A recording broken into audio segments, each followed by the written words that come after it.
बोलिए सद्गुरुदेव की जय। मनुष्य जन्म अनमोल रे, माटी में मत रोल रे। अब जो मिला है फिर न मिलेगा, कभी नहीं कभी नहीं कभी नहीं। अब जो मिला है फिर न मिलेगा, कभी नहीं कभी नहीं कभी नहीं। तो सत्संग में जाया कर, गीत गुरु के गाया कर। तो सत्संग में जाया कर, गीत गुरु के गाया कर। शाम सवेरे उठ कर बंदे ध्यान गुरु का लगाया कर। ना लगता कुछ मोल रे, माटी में ना मोल रे। अब जो मिला है फिर न मिलेगा, कभी नहीं कभी नहीं कभी नहीं। मतलब का संसार है, नहीं इसका इतबार है। मतलब का संसार है, नहीं इसका इतबार है। संभल संभल कर चल नर बंदे, फूल नहीं अंगार है। मन की आंखें खोल रे, माटी में ना रोल रे। अब जो मिला है फिर न मिलेगा, कभी नहीं कभी नहीं कभी नहीं। बुध बुदाए पानी का, मत कर गर्भ जवानी का। बुध बुदाए पानी का, तू मत कर गर्भ जवानी का। नेक कमाई कर ले रे भाई, पता नहीं जिंदगानी का। नेक कमाई कर ले रे भाई, पता नहीं जिंदगानी का।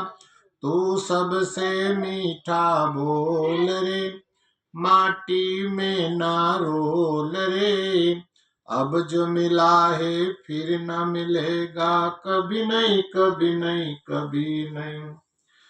सतगुरु सिर के मोर है, ज्ञान का भंडार है। सतगुरु सिर के मोड़ है, ज्ञान का भंडार है। जो कोई आवे गुरु शरण में, कर दे भव से पार रे। जो कोई आवे गुरु शरण में, कर दे भव से पार रे। माटी में ना रोल रे, अब जो मिला है फिर न मिलेगा, कभी नहीं कभी नहीं कभी नहीं। अब जो मिला है फिर न मिलेगा, कभी नहीं कभी नहीं कभी नहीं। बोलिए सद्गुरुदेव की जय। प्यारे प्रेमियों, गुरुदेव कहते हैं कि आपको मनुष्य का शरीर मिला है। बड़े भाग्य की बात है कि मनुष्य का शरीर आपको मिला, और जिसने आपको शरीर दिया उसका आप भजन नहीं करोगे तो अंत में पछताने के अलावा क्या है। जो आप करते हो, गाड़ी है, मकान है, बंगला है, रुपया पैसा, शान शौकत, ऐश आराम की जिंदगी, ये थोड़े दिन की है। एक दिन सब यहीं छूट जाएगा, फिर इस जीवात्मा को अकेले ही जाना पड़ता है। अगर आपने नेक कमाई नहीं की है, सत्संग नहीं किया है, परोपकार नहीं किया, दान पुण्य भी नहीं किया, तो आगे तुम्हारी कोई संभाल करने वाला नहीं है।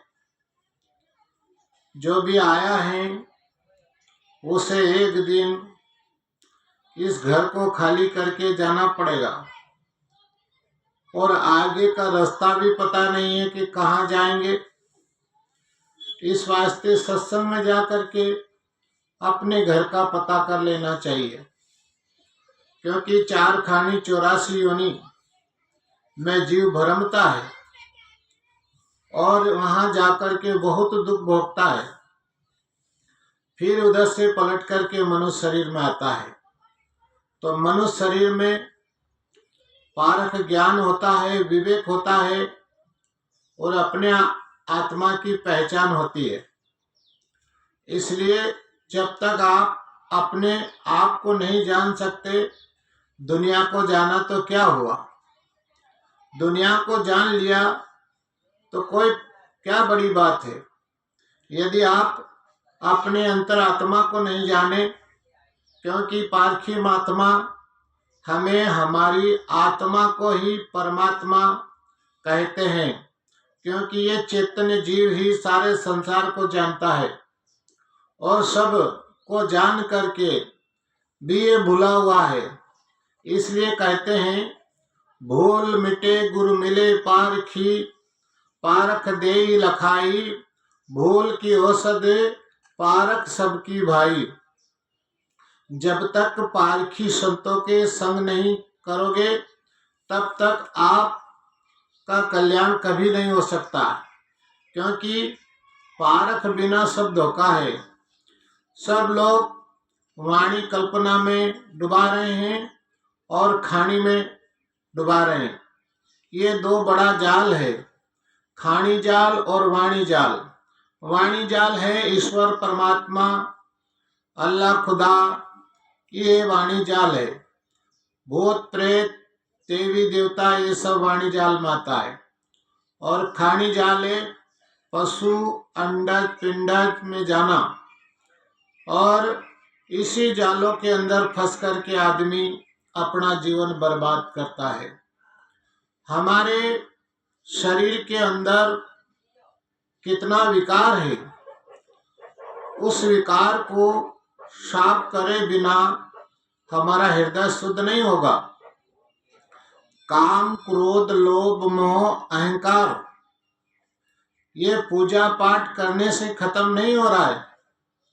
मंदिर जाने वाला, पूजा करने वाला, तीर्थ जाने वाला शराब भी पी लेता है, गांजा भी पीता है और गलत कर्म भी कर लेता है, दूध में पानी भी मिलाता है। वो आदत कर्म कांड से नहीं छूटी, तीर्थ में जाने से नहीं छूटी। इसलिए कहते हैं, जहाँ सत्संग की गंगा होती है, उस सत्संग में स्नान करने से यह बुरी आदत यानी पाप धुल जाता है। इसलिए कहते हैं, सत्संग की गंगा बहती है गुरुदेव तुम्हारे चरणों में, फल मिलता है इस तीर्थ का गुरुदेव तुम्हारे चरणों में। यानी 4 धाम का फल सत्संग में जाने से गुरु के ज्ञान में मिल जाता है। सारे देवी देवताओं की पूजा गुरु के ज्ञान में समा जाती है। इसलिए कहते हैं, गुरु बड़े हैं संसार में दिखलाते भगवान को। भगवान को देखना है तो गुरु के पास जाना पड़ेगा। कहते हैं, राम कृष्ण से कौन बड़ा, तिन्होंने गुरु की ना, 3 लोग के वे धनी, गुरु के आगे अधीन। यानी कहने का भाव यह है कि गुरु कौन? गुरु वही है जो जीवन मुक्त है, पारख जिसको हो गया, जिन्होंने अपनी आत्मा को जानना, निर्विकारी हो गया, वो सदगुरु है। सदगुरु कबीर साहेब संत सम्राट हुए, जिनका मौलिक ग्रंथ है बीजक। बीजक वित्त बतावे गुप्त धन जो होय। यानी बीजक का मतलब है एक डायरी, मतलब उसमें जो हमारा लिखा पढ़ी का यादी रहती है, वो उसको कहते हैं यादगिरी। ऐसी हम भूल में पड़े हुए ईश्वर परमात्मा को बाहरी पदार्थों में, पानी में, पत्थर में और जगह ऐसा खोजते हैं। वही कबीर साहब ने कहा है, हृदय बसे ते ही राम न जाना। यानी आपके हृदय में ही वो राम बैठा हुआ है, वो आपका इंतजार कर रहा है। आप पलट करके अपने हृदय के अंदर आओ। जब हृदय शुद्ध होगा तब हरि के दर्शन आपको होगा। यही संत महापुरुष हमें समझाते हैं। साहिब बंदगी सदगुरुदेव की जय। सदगुरु बेहतर साहेब की जय।